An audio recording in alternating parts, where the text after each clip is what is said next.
Have you ever had a money or career question you really wanted to ask, but didn't know who to go to or just felt uncomfortable even bringing it up?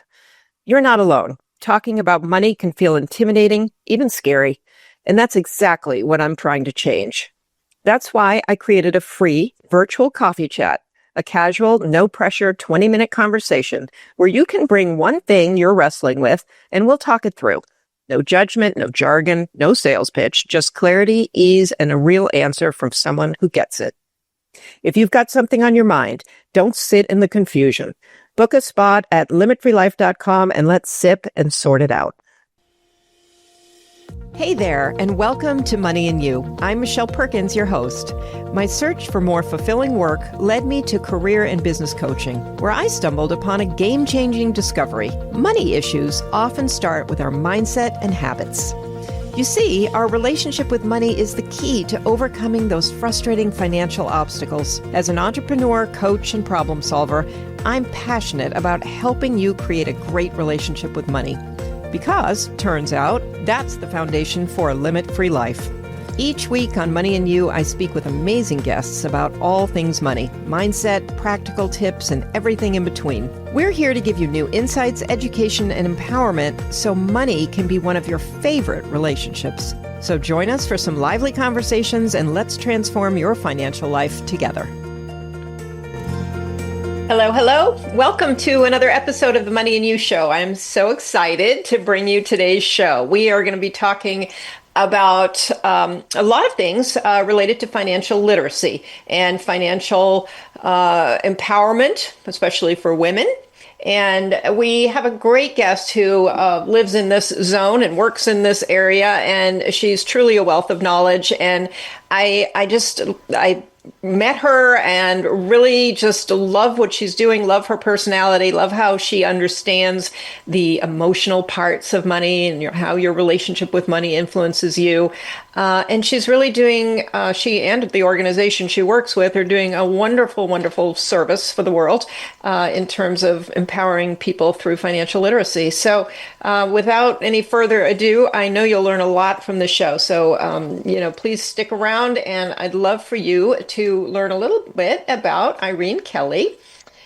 Irene, from a young age, she has been interested in the role that money plays in our lives. She decided to study finance and entrepreneurship at the University of Utah, and shortly after began working in the fields of impact investing and poverty alleviation. Through this work, Irene learned about the importance of financial education, both locally and abroad. Years later, she moved to Santa Barbara to work as an investment advisor and started volunteering with Weave, Women's Economic Ventures, as a bilingual financial educator. Now she's excited to work with incredible people every day, empowering clients to achieve their personal and business goals. And she has a quote after this bio that says, "Financial literacy is a social justice issue, and as the CEO of our own financial journeys, it is up to us to start asking for what we need and deserve." And I love that. I love that quote. So thank you, Irene. Welcome. For having me. It's a pleasure to be here with you all. Yeah, I'm really excited, and I've gotten involved with Weave, and I've gotten to know you a little bit, and you've taught a couple of classes that I've been to, which I thought were wonderful, and so how did you even get involved with Weave in the first place? Ooh, that's a lovely question. I was actually working as a financial advisor in Santa Barbara. I had recently moved here. I was also teaching yoga, so I had my own business as a yoga teacher. And I started volunteering at Weave. And for your audience, if you don't know about Weave, Weave is a nonprofit organization that focuses on empowering people economically through entrepreneurship, access to capital, or financial literacy. And Weave has been in the Central Coast of California for almost 35 years. We actually have our anniversary this year. And I was very passionate about financial education when I moved to Santa Barbara, and I was working as a financial advisor. And when I heard about Weave, I was just intrigued by the mission of focusing also on economic equity and gender equity. And as a Latina woman, for me, that has always been part of this calling, right? Part of what I really care about, what I want to fight for. So I joined Weave again as a volunteer, and I was teaching financial workshops with Weave at the time. And I just felt I just felt this kind of gravitas towards the mission, the community, women like you that are part of this powerful mission. And I think I lasted as a volunteer for 2 years. Then the pandemic hit, and the opportunity to actually develop a full financial education program at Weave, not connected to entrepreneurship, financial education for everyone, and not only for women. Yes, we're meant and built for women, but we welcome people of all gender identities.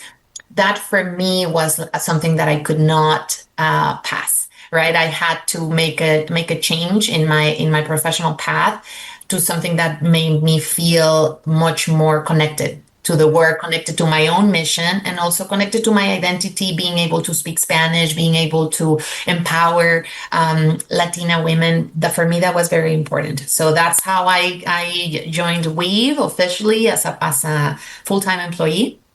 And that was 5 years ago. Time flies. Yeah.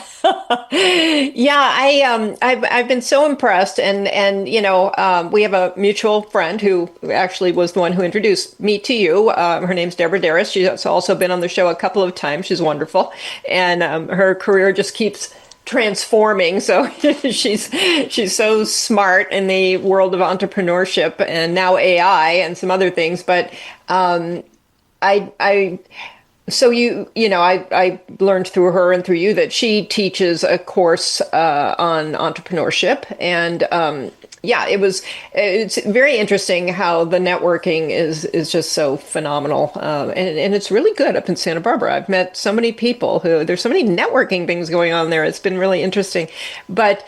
So she introduced me to you, and then I started looking at what you're doing, and I was just immediately, drawn to it. And you offer not just you personally, but Weave offers several classes, and I'd like to just let people know right off the bat, so they don't have to wait till the end of the show to find out some of the amazing, services and classes that you provide. Can you just kind of run through some of those? And Absolutely, and thank you for that opportunity, because as you say, oftentimes we don't know that we have all these resources available, right? Weave is actually part of this network of what we call women business centers.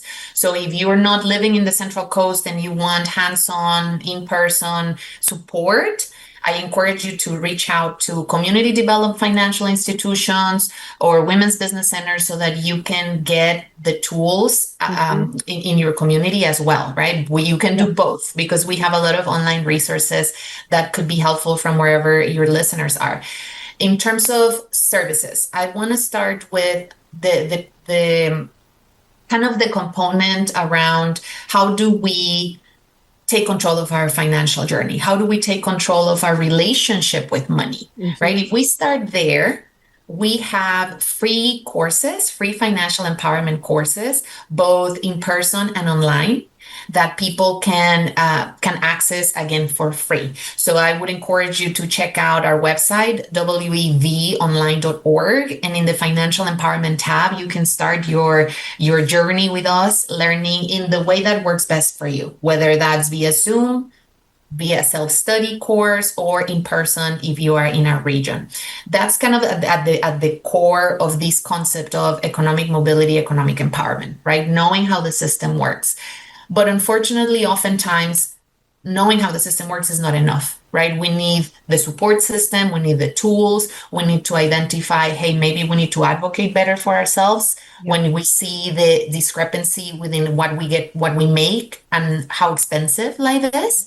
We need tools. So we have also a course around credit building, and that course includes free coaching, right? And those are some available, all of this available in English and Spanish. Once you take control of that personal financial path and your relationship with money, if you are exploring getting additional income, that's where you can pursue entrepreneurship. And we have a lot of courses to support you in that path, from beginning courses to explore your business to very robust courses to develop a business plan, or if you are a business owner and you're looking for scaling, that we also have courses around that. The course that Deborah, and shout out to Deborah that introduced us, the course that she teaches is called SET, which stands for Smart Entrepreneurial Training. This is a course that I believe it's over 10 weeks. It's a very robust, it's one of our most robust courses, and it really guides you through all areas of your business. So that's kind of on the business side of the equation of the services that we offer within Weave, or Women's Economic Ventures. And a lot of our offerings are free because we believe, especially when it comes to financial literacy, financial education, this is a social justice issue. We should learn this early on. Yeah. And in learning it, and I know that we're speaking the same language. I've listened to some of your other shows around overcoming financial trauma and like our financial wounds. All of this is part of how we talk about money. This is not the conventional banking course, or let's talk about the financial system course. We really start with your mindset, your financial past, so that we can heal some of that past, honestly. Yeah. So that we can move on, right? Because once you heal that relationship with money, we go from scarcity mindset to abundance mindset. We go from these sometimes these limited beliefs and frustration, frankly, because when we look around and we see our economy, it can be very frustrating. Yeah. But that's the thing. This is a time for us to get creative and tap into the power of your community, and tap into the power of education and the tools that we need, right? Being very mindful of knowing, that's going back to that quote of knowing what you need, knowing what you deserve, right? Feeling worthy of. That is part of how we teach. That is, and that's embedded into all of our trainings, whether it's for personal financial empowerment or business economic empowerment. We start with mindset. Yeah, and I think that is so unique. You're right. You can go to the various banks where you have accounts, and they'll have, and these days, most of them, to their credit, have a little bit of financial education on there. Yeah, so it's great. But it comes from that place of, here's the roadmap, here's the formula, do these things. And it's great. It's good information to go into our brains, but what we need is something that we can actually do.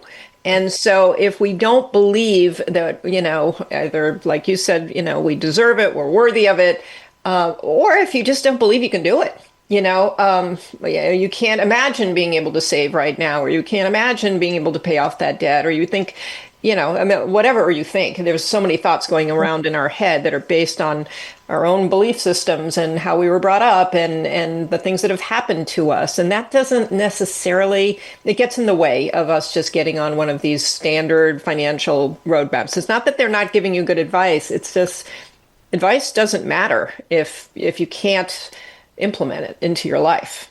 And your mind will be what's keeping you from doing that. So I loved the fact that you address this at a very, very early stage, when people maybe don't, have very little financial literacy. You're talking about that. So I feel like a lot of people talk about it after, towards the end of the course, and you address it right at the beginning, which is great. Mm-hmm.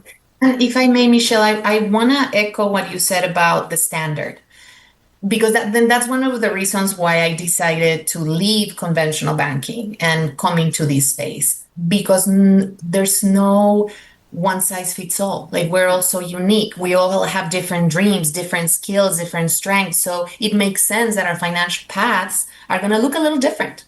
Yeah. Right. And particularly when we start talking about inclusion within the economic system, then that's when we have to honor diversity, honor intersectionality within the people that come in and to learn about money and learn to take control of their relationship with money. That shows us how every time that we think about someone's financial journey, it needs to be personalized. It needs to be meeting people where that's centered on what you want for your financial future, not what I think you should have for your financial future. Right. Very different stories there. And that's one of the reasons why I'm so just grateful for the work that we get to do at Weave, because I saw the need for this work firsthand when I was a financial advisor. I saw people coming in with a lot of taboos, frankly, around money. Yeah. Yeah. Why don't you give us a couple examples of not only what you saw when you were a financial advisor, because at least those people are walking in the door of a financial advisor and talking about money. They've made it that far. But what are you also seeing, at Weave that are, um, some of the things that are holding, especially women, back? The first one that's coming up for me is the feeling of being worthy of, right? And particularly with women. 50 years ago, we were not able to get into a bank and apply for business loan without a male cosigner, Hmm. right? That is devastating. If you really think about it, it's devastating, right? So that was not that long ago. And when we think about what's happening within our own social political system right now, Hmm. as women, this can feel very defeating, right? And it can really hurt our notion of being worthy of respect within the financial industry, being worthy of the education that we need and deserve, right? In ways that are not perpetuating sexism, right? Right. That's at the core of the issue here when it Yeah. comes to really healing some of that financial past. If the financial past and the trauma that we have experienced was perpetuated by the inequities within the system, that makes an impact, right? So Hmm. for us, the first taboo is yes, you're worthy, right? Yes, you're worthy, and what has happened around us in terms of the inequities and the lack of inclusion, that is not okay. And it's okay to be mad. It's okay to be frustrated about it. The key is how are we going to channel that in healthy ways to change things, right? That's one piece around the taboo, because the taboo tells you you're not worthy, you can't really change things.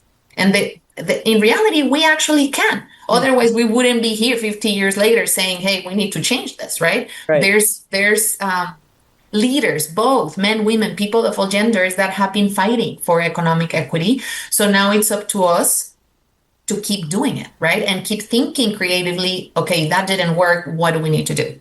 Right. So that's the first kind of area of that taboo of worth. Hmm. The second one that I want to share is that getting financial coaching, getting financial support, having a financial advisor is for the wealthy. Hmm. Mm-mm-mm. That's the worst one that I dealt with as a financial advisor. That's how you build wealth, building a support system around you. That's how we build wealth, Yeah. honestly. So we need to remove that taboo from our mindset, understanding that you don't need to know it all. That's why there's a whole industry around finances. I experienced a lot of people also, and this leads to that kind of third taboo, that would come in and then they would feel uncomfortable paying for the support, right? Hmm. Yeah. And for me as a financial professional, that was hard, right? Because you're providing a service, you're providing that education, you're providing tools, you're connecting people with what they might need for their journey. So what I want to say is invest in yourself, right? Invest Hmm. time in learning about money. Just the fact that you all are listening right now, you're investing your Yeah. energy, your time, and that's precious. I want you to take a moment and just be like, you're doing it, right? You're doing it. Pat yourself in the back.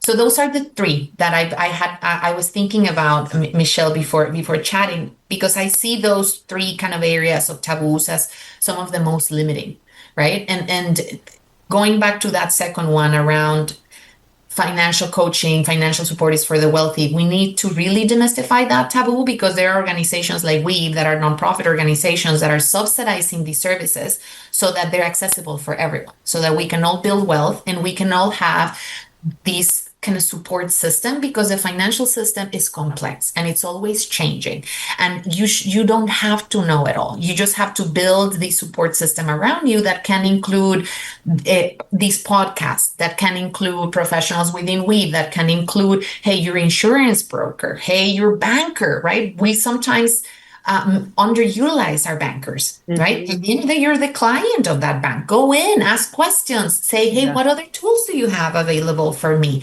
So the moment you start noticing that you are absolutely worthy of being financially healthy and being wealthy, Hmm. when you start feeling that, and this is something to repeat to ourselves, right? I loved your one of your last episodes when you were all talking about It's kind of taking control of your financial mindset, healing your financial path.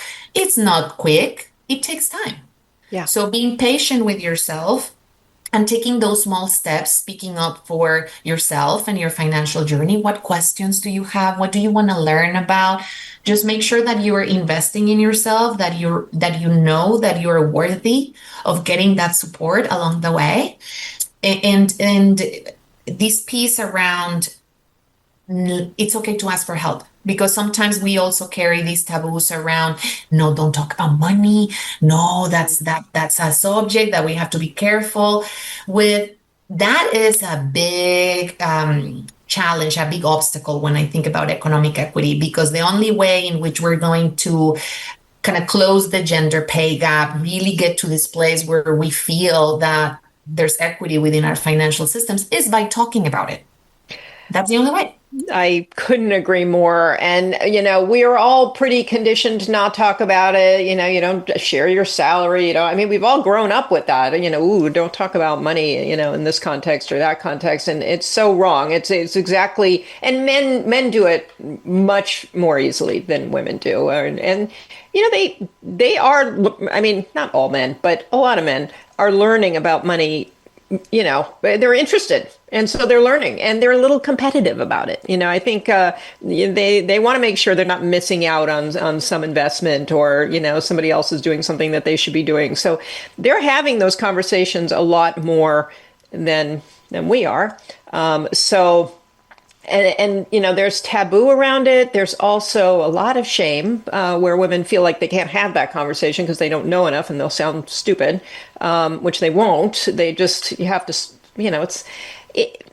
I mean, I talk about this a lot. I think money conversations are extremely important. And like you say, find your support group, because they want to have these money conversations with you. I'll never forget walking into my bank, and I always have a big bank, so I know I can access it everywhere. And then I always have a small bank because I do want to get to know the people in the bank. So I have a small one, and I'll go in there and we talk a lot, and one of them I think we got into a credit conversation, and she was just sharing all kinds of credit information about her own journey and gave me some tools. And I walked away and I still think about that conversation. Like, she really helped me. I started using some of the tools, and I thought, most people don't have a conversation when they go in the bank. They make a deposit or they do whatever and they walk right out. And so it is great to get to know, because when you know them, they will start sharing things with you about what they offer, and just other ideas. So, but your idea of just talking more about money, and if you feel like the people in your sphere don't want to talk about it, your friends don't want to talk about it, find the people who do, because there are plenty of people who love a money conversation. I have found, and I'm sure you have, that once you get started talking to people about money, I mean, they want to talk about it. They just don't have anybody else to talk with. So, yeah, and the home dynamics will play into it. Everything's going to play into it. And so, even for entrepreneurship, if you're surrounded by people who have regular jobs, they're not going to really understand you as an entrepreneur. So I think you really have to find your places where you can talk to other entrepreneurs or people coaching entrepreneurs. I think all of this is, it doesn't necessarily happen in your immediate family or with your friends. So that's not really where you want to look for your support. I think it's better to get outside support, like with Weave. So yeah, I mean, anything that you see going on in the family dynamics too that may be harmful to people, actually, or helpful, either way. I love that. I love that kind of train of thought around family dynamics, because it connects to why I do the work that I do, right? Like, it was within my family growing up. I remember stress connected to finances. I remember it. It was very impactful in my mindset, and it made me realize how heavy money can be, right? Like, at the end of the day, it's just a tool, right? It's a piece of paper, it's a coin, it's a tool. Yeah. Right. It's a means of exchange. That's what it really is. But we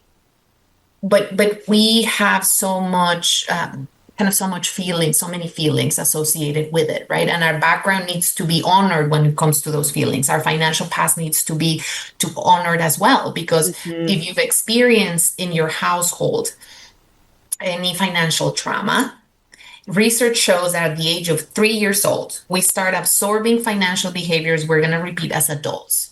Wow. Yeah. So just with that, family dynamics matter, and they matter a lot. But what matters most is taking ownership, meaning that our mindset can change. Our mindset Mhm. is not set in stone, right? If you don't like what you experienced growing up, what can you learn from it? And be mindful of, I have this analogy in our classes. Our family dynamics are part of what we have in this luggage. Like imagine your financial journey, it's literally a journey, and you're carrying this suitcase, right? This luggage. If you open that suitcase, family dynamics and the impact they had in our mindset, that's there inside of that suitcase, right? And our mindset is really how I think about that suitcase, right? It also has other influences in your life. If you were one person that was very proactive in terms of learning, and you took the time to learn more about money and and look for resources, take classes, listen to podcasts, that is also part of your luggage, right? Mhm. So when you're opening this luggage, it's important for us to be very patient with ourselves, very compassionate with ourselves, because family dynamics have an impact in our financial mindset. That's proven. So the next step is for us to forgive what we need to forgive, Yeah. right? That's one Yeah. thing. Like I say to clients after we have a financial empowerment class. It's a 3-hour class where we start diving into your financial past. And I tell clients all the time, I don't want people to call their families after class and be like, "You ruined my mindset." No, it's the other way around, right? No. I want you to realize that the people within your past did the best they could with what they had available to them. That enables, that thought alone can help us forgive what we might need to forgive and understand what we want to do differently. Yeah. And also what we want to repeat, because there might be a lot of beautiful, amazing things that we learned growing up. Like, we got to celebrate those things as well. Mhm. So in this journey of navigating family dynamics, you can also get support. There are financial therapists. It's a very interesting profession that connects therapy with money. That could be a way to dive into this if you had a heavy, I'm going to call it, I'm going to use the word heavy. If you had a heavy financial past where you Yeah. had a lot of kind of trauma, there's things that you need to work on. That's when you lean into your team, right? And if you have a therapist, you can talk about this with your therapist, right? If you have a financial coach, talk about this with your Right. financial coach.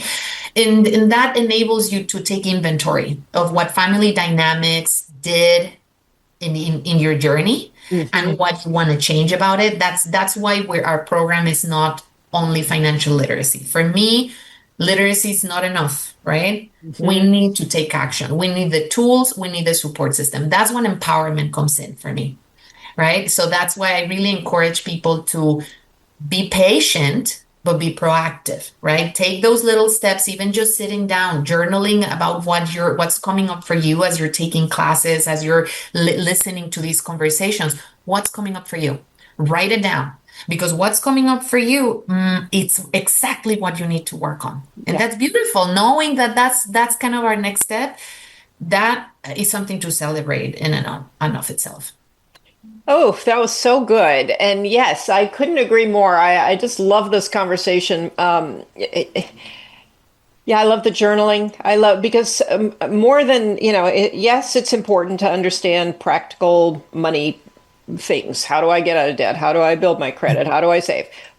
But it's equally or more important, I think, more to understand yourself and money. And Mm. so what you're getting at is this whole developing, this whole uncovering and and self-awareness around where you are, what you say to yourself about money, how you think about it, all of these things, they're all going to, either help you or limit you. And so we've got to be aware of them like anything else. And we do this with so many areas of life. We're so self-aware about our hair, I mean, ridiculous things like, but we don't do it with money. And I think that's because of many of the things you've already brought up. We just push it aside, or we're afraid of it, or we don't feel worthy, or it's a heavier topic, and it's more involved, but that just makes it more important, that we do spend the time and get to know ourselves in that arena. So, Mm-hmm. Mm-hmm. yeah. And, what do you see, in the people who go through your courses and get to that like next place where they're even a little more empowered and a little more ready to take on the next steps? How are they reacting, and what are they saying to you? Oh, I love this question. It makes me feel emotional because the people that go through our programs and are really taking charge of their financial path. They are the reason why we do the work we do. And some of the things that I'm noticing is, first and foremost, the kind of the sense of agency, right? The moment you say, I don't like this, I want to change it. There's this spark, kind of like it's kind of connecting with the power within you, right? To say, what can I change, right? And who do I need? What do I need to change this? So that sense of agency, it's something very contagious and very, very beautiful, particularly when we connect the dots around economic inequities, right? So that's kind of the first thing coming in. People, you notice that they are in this journey, and we are there to support them. So the second thing I'm noticing is this openness, right? And we have this, one of our guidelines for the course is leaning with curiosity. And I frankly recommend that for everything in life. It's very liberating, right? Leaning with curiosity. They're leaning in with curiosity when it comes to the class, when it comes to the workshops we offer, when it comes to journaling. Sometimes you come into a session and it's a session on financial empowerment. You're not expecting to do deep breathing with a person it's also a yoga teacher. You're not expecting to journal, and people are open to it. And for me, that's something so special, because we need to, it's like, take that leap of faith, right? For us to, it has to get messy before it gets clear, right? When it comes to kind of navigating our financial path, which is one of the trickiest parts, honestly. But once people are going through it, what I'm noticing is a lot of people are being very honest about what they're feeling, right? And one thing that it's intentional also in class, I have this mantra I love, it's called name it to tame it, right? And I keep repeating, we got to name it to tame it. What are the things you want to change? What are the things you want to accomplish? Name them, right? And what are the obstacles on your way? Name them. So I feel that people that are going through these, through our courses, through this journey of taking control of their money and their relationship with money, they have these kind of this fuel within that is telling them, hey, you deserve better. And that, in terms of building a community, that's a powerful energy to have in a community. And the other sense that I get from people is that sense of liberation, right? Like when we start our classes, we say, how do you want to feel when it comes to your finances in the future, right? Like, I encourage people every month, when you're going through your finances, when you're having your financial date with yourself and your money, that's where, think about, how do I want to feel when I look at my numbers? And those words, when we ask in class, oftentimes we hear things like, I want to feel stability. I want to feel freedom. I want to feel this sense of peace when it comes to my money. And that's what I'm seeing when people are doing the work, because you have to take the class, then you have all these tools, then you know how to budget, you have all the tools, right? Taking action, that is the part where sometimes people take longer than others. But as long as you know that you have available all these resources, all this education, I think that already helps you feel a little more peace when it comes to your financial future. But those are some of the things that came up for me in terms of what I'm hearing from people. The one last thing that just came up for me, We had a client that took our course. She was actually from out of state, so she took it online. And she reached out to me. She said, "This is the first financial course where I did not feel any shame and guilt." Wow. Wow. Yes, yes. And for me, that's powerful, right? For me, that's just it's validating. It's validating the type of work we're doing, and it's also validating the importance of naming this shame, naming the guilt, because sometimes we feel like, oh, I should be here within my financial life, or I should. No shoots, please, because it's like when we're using the shoots, we're comparing ourselves, right? Yeah. And I heard a client say the other day, like, at this point, I should already have my house. Like my parents, mija, that's what we say in Spanish, like, honey, no. Your parents had a very different economy they were dealing with, right? So just from that starting point, it's unfair for us to say, I should be here and there. Mhm. No, no, that limits you from the get-go to Mhm. because you're bringing all this guilt when what we really need is to come in with open mind, open ears, open heart to do this work around healing our financial past and taking control of our financial mindset. Mhm. Once I think doing that work enables us to better understand the financial system because now it's like in learning we want to be we want to have our nervous system calm before we come into these learning spaces, right? So Right. that's another thing. If I'm going to be talking about building credit profile, credit scores, for us to navigate those topics that might feel very foreign to a lot of Mhm. people, it's important for us to make sure that we covered the basics, which is the mindset, which is your habits, which is what is it that you want, so that when we're learning, we're being intentional about what we need to learn about the system. Otherwise, it's very overwhelming. Oh, I really love this, and you're so right. And your nervous system, that's something that, never came up when I was working as a CPA or going to school. And nobody ever mentions the intersection of your nervous system and the way you do money. And, so many of us are making financial mistakes because we're overreacting or we're just, we're reacting from a place of fear. And we make a lot of mistakes doing those things. And so being able to check in and calm your nervous system down first and Yes. delay decision making until you feel centered, it's a huge deal. And, these are things that you're not going to learn in school. You have to learn from people like you or me, because nobody's talking about these in academic places or in business places. And it's really important. And I've seen very successful people who make a lot of money still make a lot of mistakes because of exactly that. They get into a space of fear or something's going on and they, sell off their portfolio or they do something that is just reactionary. And so at any level, you could be reacting in a way that doesn't serve you. And so this isn't just about people at the beginning. This is about people at any Right. stage. Absolutely. Absolutely. This is a throughout it. You reminded me of when I was still a financial advisor and we had the pandemic. The stock market was going bonkers, like they say. And I remember feeling like, oh, I never thought my yoga background was gonna come in so helpful. Right. I never thought that. And but it was Yeah. because ultimately it is personal, right? Like money, it helps.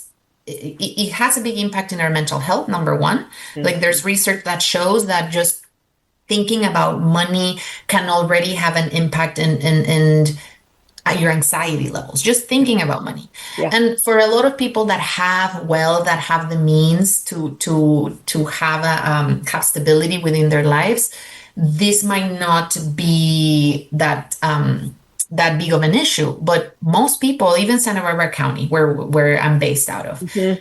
people think, oh, it's such a wealthy, beautiful place, right? But we have one of the highest rates, poverty rates within the state of California.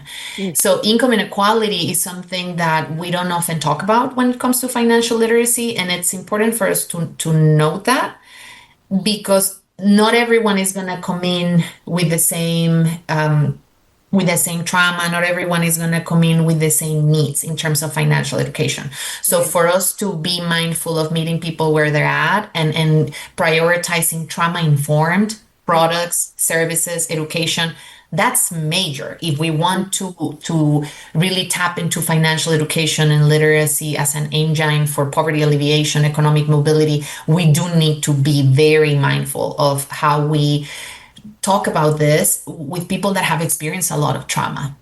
And that includes a lot of women and Yeah. a lot of communities of color that have been hurt by the financial system. hmm Yeah, you mentioned that in a course that I took with you, and I found that fascinating because you spent some time there, and it really opened my eyes too to the depth of whatever trauma you've been through really informs you as to how quickly you can go to these practical steps. So Yes. I found it fascinating. And, because you want to find solutions right away, like, quick, run and do this. But some people need time to heal that before they can actually take those steps. And which is, it's not good or bad. It just is. And it has to be acknowledged and dealt with. So, yeah, I think that you really have amazing tools and services for people, and I really love the credit builder course too, because I feel like people spend a lot of money on services to build their credit, and I see a lot of times people paying a lot and not really getting much out of it. It's another area where if you can take control and you can understand it yourself, you'll do much better. So, yeah, why did you choose that as one of the focal points? We actually conducted several focus groups within our community to Okay. identify where the biggest needs were. Yeah. And when we started with the general financial education or financial empowerment class, we noticed that the biggest kind of, or the biggest questions that we were getting were connected to credit, right? And in 3 hours, if we're talking about finances in a holistic manner, there's not enough time to talk about credit and demystifying credit. That's a whole different world, right? Yeah. So we noticed, and we also heard from several clients in this process of doing this market research, having focus groups. We also heard the fear connected to really getting out of debt, the possibility. Is that possible? A lot of Yeah. people are very, very like leveraged, we say, like they're the high levels of debt. Particularly we think about the pandemic, because a lot of people are carrying debt for like on top of their other normal debt, right? Like student debt, your mortgage, your car, all of these things this is good debt, right? At the Yeah. end of the day, it's good Yeah. debt. It's investing in your future. Right. The challenge is when the products that we picked were not the best for us, right? That were not products that were inclusive or fair or transparent. And then we're dealing with astronomical interest rates and fees that put us in a place where you can feel like the hamster in the wheel. Yeah. And that is, it's soul sucking. Like that is something that we felt when it came to these focus groups and these spaces where we were talking about money, and we were diving into what are the biggest obstacles when you think about how you want to feel in your financial future. Credit came up again and again. And ultimately, credit is one of the most powerful tools we have in our economy to build wealth. The challenge is how we use it. It matters a lot here. Mhm. And that's when we notice we need a separate offering just to focus on credit for Mhm. people that are either completely new to credit or people that are looking to improve their credit. So we built a 6-week course free that anybody can register for in our website. Again, weaveonline.org. In the financial empowerment tab, you can find there the credit builder course, and the course includes 2 hours of one-on-one financial coaching. Mm. And it also includes this deliverable of building a credit building action plan. If you are doing your homework every week, by the end of the course, you have a credit building action plan that you can work on after you take the class. Mm. So it's like you identify what are the things, what are the steps, so that you have that clarity when it comes to the path ahead of you, which is sometimes the tricky part when we're like, I don't know how to start, how to do it. That's why we build the supportive services Mm. through that particular program where we have the coaching, the credit building action plan. And after people take that class, they can identify what else they need within their journey. If they need access to, for example, credit builder loan, we can connect them with our network of like-minded organizations that prioritize inclusion within their financial services. So that's something that we're also equipped to do after people take the class. Oh, I love that. Yeah, I think that is so valuable. And I've had the experience too of volunteering to do some financial literacy courses for people who, in my opinion, they were starting really at the beginning. And so I was going in, ready to teach everything from how to set up a checking account to budgeting. And I found too what they wanted was credit information, which I was fascinated by that. So, and I love this because I know many, many times people put off dealing with their credit and then they need a car or they need something. And, it takes time to improve your credit score. And so whoever you are, I think you want to do this and just prepare yourself because it's going to come up in life and you can't do it last minute. You need to be working on that all the time. So. Mm-hmm. Mm-hmm. Yeah, well, Irene, this has been so informative and I love what you do. I love, that you're so passionate about it. I love that you bring your yoga training in because I think it's so makes so much sense to me. And I will put information in the show notes, but once again, can you give people, a way to contact, your organization, how to access the services? And I'll make sure I include that in the show notes too. But I'd love for you to tell us one more time. Absolutely, absolutely. And thank you again, Michelle, for inviting us to this space. We love working with you. I love seeing you in our classes and just being thought partners in this space. I think that's another area of this work that is needed for us to be more inclusive financially. In terms of how you all can reach us, first our website wevonline.org. You can also call us. Our phone number is 805-965-6073. And you can also follow us in social media. We have a really cool YouTube channel where we have a lot of the webinars that we've had available to you all. So that's another area that I would say take a look at that. And in our website, you can subscribe to our newsletter. That's how you're going to find out of the dates for upcoming classes. And you can just enroll, reach out if you have any questions. You are not alone when it comes to your financial empowerment journey. And we're happy to be here supporting you. That's so fantastic. Thank you. And I was so thrilled sometimes you're just amazed when you find an organization that is so great and you're like, how come I've never, known about this already? So I feel really fortunate to have connected with you all. And I didn't know about the YouTube channel. I'm excited about that. So I'll subscribe. And so thank you. This is great.